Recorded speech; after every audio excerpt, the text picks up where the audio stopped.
teman-teman Kampus Connection, selamat datang di ibadah online khusus mahasiswa. Senang rasanya bisa sharing bersama teman-teman semua. Dimanapun kalian berada, saya harap kalian dalam keadaan yang baik ya. Ingat, Tuhan kita adalah Tuhan yang selalu menyertai kita, memberkati kita, dan menolong kita tepat pada waktunya. Saya yakin hari ini kita semua sangat siap untuk mendengarkan firman Tuhan. Sebelum kita mendengarkan firman Tuhan, yuk sama-sama kita berdoa terlebih dahulu. Kami mengucap syukur Tuhan buat kebaikan Tuhan dalam hidup kami. Kami mengucap syukur buat penyertaan Tuhan atas hidup kami. Sebentar kami mau mendengarkan firman Tuhan. Kami menyerahkan waktu ke depan ke dalam tangan-Mu, Tuhan yang memberikan hikmat agar kami bisa mengerti setiap firman Tuhan. Terima kasih Tuhan, di dalam nama Tuhan Yesus kami berdoa. Amin. Teman-teman, bulan ini kita masih dalam satu tema yang sama, yaitu set your mind. Bagaimana kita belajar untuk disiplin, kita belajar bagaimana mengatur prioritas yang benar, lalu kita belajar bagaimana kita set pikiran kita untuk hal-hal yang penting yang sesuai dengan kehendak Tuhan. Dan minggu yang lalu kita belajar untuk percaya akan rancangan Tuhan apapun kondisi kita saat ini. Trust over clarity. Memang ya teman-teman, yang namanya hidup pasti ada aja yang namanya masalah. Ada aja tekanan yang datang dari berbagai aspek kehidupan kita. Ngomong-ngomong soal tekanan nih teman-teman, siapa yang senang dengan tekanan? Atau siapa yang senang merasa tertekan? Saya rasa nggak ada ya. Kalau kita mendengar yang namanya tekanan, rasanya konotasinya itu negatif ya. Tapi teman-teman, pada kenyataannya tekanan itu nggak selalu buruk loh. Ada tekanan yang baik, ada tekanan yang buruk. Tekanan atau pressure itu diperlukan dalam kehidupan kita. Contoh nih, yang namanya tekanan yang baik. Jantung kita teman-teman butuh tekanan untuk memompa darah. Kalau nggak ada tekanan, ya jantung kita tidak akan berfungsi dengan sebagai mestinya dan kita tidak bisa hidup. Lalu, kaki kita butuh tekanan untuk berpijak. Kalau kita berenang nih teman-teman, butuh tekanan juga dari air untuk kita bisa mengapung di dalam air. Dan banyak contoh lainnya di kehidupan kita yang menggambarkan kalau tekanan itu perlu. Tekanan dalam porsi yang sesuai akan baik untuk keberlangsungan suatu hal. Nah, sama halnya dengan hidup kita nih. Hidup kita pun butuh tekanan supaya kita bisa level up. Sama-sama katakan level up dimanapun kalian berada. Yes, hidup kita juga butuh tekanan, baik secara jasmani, rohani, emosi, mental, semuanya butuh tekanan atau pressure supaya bisa berkembang. Tapi nih teman-teman, tekanan itu juga bisa jadi buruk buat kita. Tekanan yang seperti apa nih? Tekanan yang berlebih yang membuat kita menjadi takut, gelisah, anxiety, overwhelmed, gak produktif, sampai bikin stres. Dan yang lebih parahnya lagi, kalau sampai bikin kita jadi berpikir untuk mengakhiri diri kita sendiri. Sebenarnya tekanan itu gimana sih? Tekanan itu datangnya dari mana? Tekanan dalam hidup kita berasal dari masalah yang terjadi baik dari eksternal maupun internal kehidupan kita. Yang pasti terjadi di luar rencana seseorang. Atau apakah ada di antara kita semua atau teman-teman yang lagi nonton yang merencanakan hidupnya mau banyak masalah dan tekanan? Saya rasa enggak ya. Dan yang namanya masalah atau tekanan itu ternyata relatif loh, alias berbeda-beda bagi setiap orang. Misalnya, masalah bikin skripsi itu sangat memberikan pressure atau tekanan yang sangat berat buat saya. Tapi bagi orang lain bisa jadi itu biasa aja. Buat kamu misalnya, skripsi mah gampang, skripsi biasa aja, nggak ada masalah tuh dengan skripsi. Atau misalkan masalah keluarga. Berantem sama papa atau mama, bagi saya itu masalah yang bikin saya stres, yang bikin saya under pressure banget, tertekan banget. Tapi bisa jadi bagi orang lain itu biasa aja. Biasa aja masalah sama orang tua, wajar kok berantem sama orang tua. Nah, perbedaan tentang pandangan masalah ini bisa terjadi seringkali karena mindset kita yang berbeda, yang terbentuk dari sejak kecil. Lingkungan di mana kita bertumbuh, budaya, tata cara, dan sebagainya mempengaruhi pola pikir kita dan respon kita terhadap masalah yang ada. Contoh nih, kalau kita pernah cerita ke orang tua kita tentang masalah sekolah atau kuliah, kita ngeluh, kita curhat, aduh capek ya kuliah, aduh capek ya ngerjain skripsi, capek kita harus pergi jauh ke tempat kuliah. Nah, respon orang tua biasanya ada yang kayak gini nih, Wah, kayak gini aja udah ngeluh. Dulu zaman papa mama kuliah tuh harus jalan kaki. Kamu masih enak. Sekarang kamu tinggal klik di handphone, tiba-tiba supirnya jemput, antar kamu sampai ke tempat tujuan, sampai ke kuliah dengan selamat. Nah, sekarang sama kita dianggap sebagai masalah yang memberikan pressure atau tekanan buat kita, tapi bagi orang tua kita itu biasa aja, bukan masalah yang gimana banget. Sampai sini kebayang ya teman-teman? Tapi kalau ngomong secara general, yang namanya masalah, yang namanya tekanan, itu terjadi saat sesuatu yang terjadi di dalam hidup kita itu tidak sesuai dengan ekspektasi kita. Masalah timbul karena kita tidak bisa mengontrol semua hal, kita tidak bisa mengendalikan segala hal. Skripsi yang dosen pembimbingnya sulit dihubungi, berantem sama orang lain karena miskomunikasi, kehilangan orang yang dekat sama kita, itu pressure, itu tekanan, itu masalah yang di luar kendali kita. Coba kita lihat di Alkitab deh. Ada satu cerita yang membuat tokoh Alkitab ini sangat tertekan. Kita baca di 1 Samuel 18 ayat yang ke-9. 1 Samuel 18 ayat yang ke-9 dikatakan seperti ini. Sejak hari itu, maka Saul selalu mendengki Daud. Nah, kalau teman-teman baca kelanjutannya, kita bisa lihat bagaimana Saul mengejar Daud dan berusaha untuk menghancurkan Daud, bahkan membunuh Daud. Kalau kita jadi Daud nih teman-teman, kira-kira apa sih yang akan kita rasakan? Tentu saja kita pasti takut. Kita pasti merasa tertekan banget, karena ini masalah hidup dan mati, ini masalah nyawa loh. Daud pasti sangat tertekan karena Saul. Tapi teman-teman, kita sama-sama lihat apa yang dilakukan Daud, bagaimana responnya saat dia dikejar oleh Saul. Kita akan sama-sama baca di Mazmur 142 ayat yang ke-1 sampai ke-8. Nyanyian pengajaran Daud ketika ia ada di dalam gua, suatu doa. Dengan nyaring aku berseru-seru kepada Tuhan, dengan nyaring aku memohon kepada Tuhan. Aku mencurahkan keluhanku ke hadapannya, kesesakanku kuberitahukan ke hadapannya. Ketika semangatku lemah lesu di dalam diriku, Engkaulah yang mengetahui jalanku. Di jalan yang harus kutempuh, dengan sembunyi mereka memasang jerat terhadap aku. Pandanglah ke kanan dan lihatlah, tidak ada seorang pun yang menghiraukan aku. Tempat pelarian bagiku telah hilang, tidak ada seorang pun yang mencari aku. Aku berseru-seru kepadamu ya Tuhan, kataku, Engkaulah tempat perlindunganku, bagianku di negeri orang-orang hidup. Perhatikanlah teriakku, sebab aku telah menjadi sangat lemah. Lepaskanlah aku daripada orang-orang yang mengejar aku, sebab mereka terlalu kuat bagiku. Keluarkanlah aku dari dalam penjara untuk memuji namamu. Orang-orang benar akan mengelilingi aku apabila engkau berbuat baik kepadaku. Teman-teman, Daud di tengah-tengah kondisinya yang takut, cemas, khawatir, stres, tertekan, apa yang dia lakukan? Dia berdoa, dia mencari hadirat Tuhan. Karena Daud sadar, hanya Tuhan yang jadi tempat perlindungan Daud. Hanya Tuhan yang bisa Daud andalkan. Lalu teman-teman, kalau kita lihat tokoh lain di Alkitab, ada satu cerita yang mengalami masalah yang sangat berat nih. Dia sangat tertekan karena dia tahu kalau dia akan segera ditangkap, disiksa, dan disalibkan. Siapakah dia? Ya, dia adalah Tuhan kita, Tuhan Yesus Kristus. Karena Tuhan Yesus saat datang ke dunia, dia adalah 100% Tuhan dan 100% manusia, jadi dia juga bisa merasa cemas dan tertekan.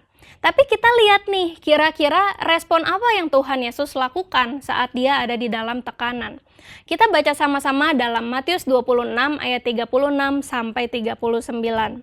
Matius 26 ayat yang ke-36 sampai 39. Dikatakan seperti ini, maka sampailah Yesus bersama murid-muridnya ke satu tempat yang bernama Getsemani. Lalu ia berkata kepada murid-muridnya, duduklah di sini sementara aku pergi ke sana untuk berdoa.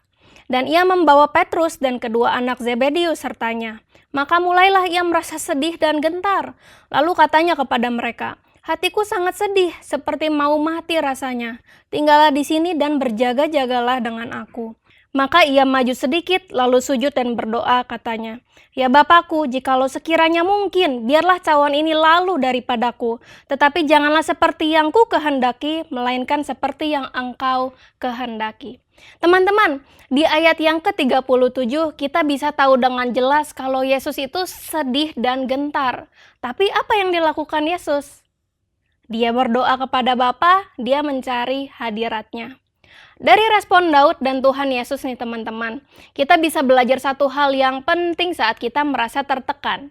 Presence over pressures. Mencari hadirat Tuhan di tengah masalah yang ada yang membuat kita sangat tertekan. Saat masalah ada, saat kita merasa tertekan, kita belajar untuk mengalihkan fokus kita kepada hadirat Tuhan. Masalah boleh ada, tekanan boleh ada, tapi fokus kita kepada hadirat Tuhan. Ingat, semuanya berasal dari pikiran kita. Kita bisa mengatur apa yang mau kita biarkan untuk stay di dalam pikiran kita, apa yang mau kita let go atau buang dari pikiran kita. Tapi arti dari hadirat Tuhan itu sendiri, presence of God itu gimana sih maksudnya? Presence of God itu artinya di mana Tuhan hadir. Nah, Tuhan hadir di mana?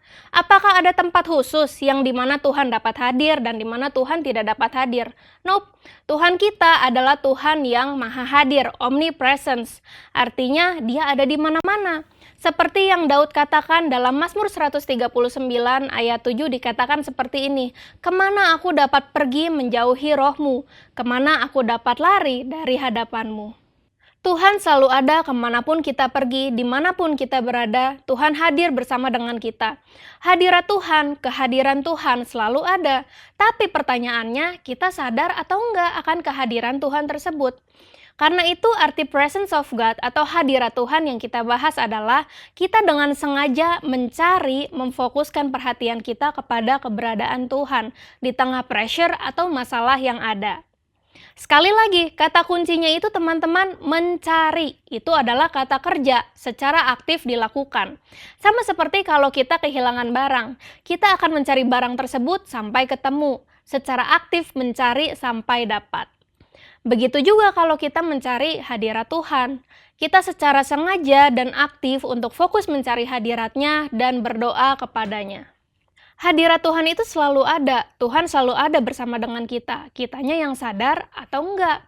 Walaupun kita lagi pergi di tempat sunyi, sepi sekalipun, tapi kalau kita nggak fokus dan sibuk dengan setiap permasalahan yang ada, ya kita tidak akan bisa merasakan hadirat Tuhan.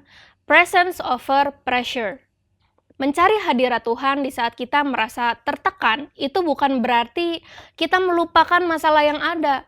Bukan berarti kita terus-menerus diam, menyendiri, kita berdoa terus-terusan sampai tidak mau tahu dan mau melupakan masalah yang ada. Itu namanya lari atau kabur dari masalah. Fokus sama hadirat Tuhan berarti kita sadar akan kedaulatan Tuhan. Kita sadar kalau Tuhan berkuasa atas hidup kita. Tuhan yang mempunyai segala sesuatu dan kita ini milik Tuhan. Mencari hadirat Tuhan berarti dengan sengaja kita berdoa, kita meminta pertolongan dari Tuhan, kita meminta hikmat, kekuatan, dan kedamaian dari Tuhan, even though walaupun kita sedang tertekan karena masalah yang ada. Nah, langkah praktisnya seperti apa nih? Apa yang bisa kita lakukan untuk bisa fokus cari hadirat Tuhan di tengah tekanan yang ada? Yang pertama yang bisa kita lakukan adalah membangun pengenalan kita akan Tuhan. Kita bisa percaya sepenuhnya sama orang karena kita kenal betul dengan orang tersebut. Betul atau betul? Tidak mungkin kita percaya sama orang yang tidak kita kenal. Kepercayaan akan terbangun seiring dengan pengenalan kita akan orang tersebut. Sama halnya dengan kita, kalau kita mau bisa percaya sama Tuhan sepenuhnya, apapun kondisi hidup kita, mau saat kita senang, saat kita sedih, saat kita dalam kondisi yang tertekan sekalipun, kita bisa percaya sama kuasa Tuhan dan kedaulatan Tuhan sepenuhnya jika kita mengenal Tuhan kita. Dan pengenalan akan Tuhan ini seperti yang sudah sering kalian dengar, berlangsung seumur hidup kita. Nggak ada tuh kalimat lulus mengenal Tuhan atau sudah sangat kenal Tuhan, sudah cukuplah bagi saya untuk mengenal Tuhan. Pengenalan akan Tuhan itu dibangun seumur hidup kita, lewat membangun relasi setiap hari sama Tuhan. Berdoa, membaca firman, beribadah, berpuasa, dan hidup dalam komunitas orang percaya. Nah, ini nih salah satu poin penting untuk membantu kita bisa terus mencari hadirat Tuhan di tengah tekanan yang ada. Siapa di sini yang kalau lagi stres, galau, sedih, lagi tertekan, pengen menyendiri rasanya? Saya juga ya, teman-teman juga pasti, dan itu adalah hal yang normal atau wajar. Nah, yang jadi nggak baik dan nggak sehat itu teman-teman adalah kalau kita lagi tertekan, kita membiarkan diri kita untuk terus sendirian dan jauh dari orang lain. Awalnya sih enjoy, kita menikmati waktu untuk diri kita sendiri. Tapi lama-kelamaan jadi malas bertemu dengan orang lain, jadi malas berinteraksi dengan orang lain. Nah, ini nih yang bahaya. Guys, saat kita sedang under pressure atau tertekan, kita harus memaksa diri kita untuk bisa cerita, sharing, dan berkumpul bersama teman-teman seiman kita. Tuhan Allah berfirman, tidak baik kalau manusia itu seorang diri saja. Aku akan menjadikan penolong baginya yang sepadan dengan dia. Kejadian 2 ayat 18 seperti itu. Memang konteks firman Tuhan ini ditunjukkan kepada Adam ya, waktu Tuhan melihat Adam yang membutuhkan penolong, sehingga Tuhan menciptakan Hawa. Tapi kita bisa tarik ke kondisi kita teman-teman. Kita sama-sama manusia seperti Adam yang tidak bisa hidup sendiri, butuh yang namanya penolong. Kita butuh komunitas, kita butuh teman-teman, kita butuh orang lain yang dapat membantu kita saat kita ada dalam masalah. Walaupun pada kenyataannya orang lain tidak selalu dapat membantu kita untuk menyelesaikan masalah kita, tapi kita butuh dukungan dan support dari teman-teman kita. Maka dari itu teman-teman, libatkanlah diri kita dalam komunitas orang percaya, supaya kita bisa saling menguatkan satu sama lain, supaya kita bisa saling mengingatkan satu sama lain, dan untuk bisa fokus mencari hadirat Tuhan di tengah tekanan yang ada. Guys, jangan biarkan pikiran yang buruk menguasai kita.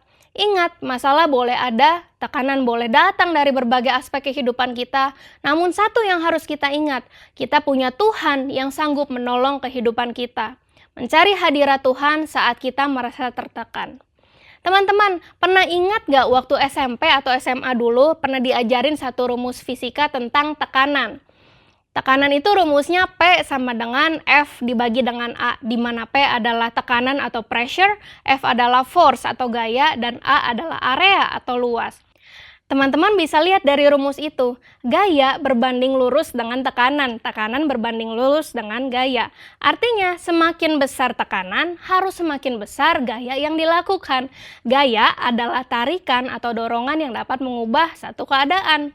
Sama seperti kehidupan kita, tekanan hidup semakin sulit, gaya untuk mencari hadirat Tuhan juga harus semakin besar, sehingga kita bisa level up bukan level down. Ingat, semua berawal dari pikiran kita, mindset kita. Set your mind, presence over pressure.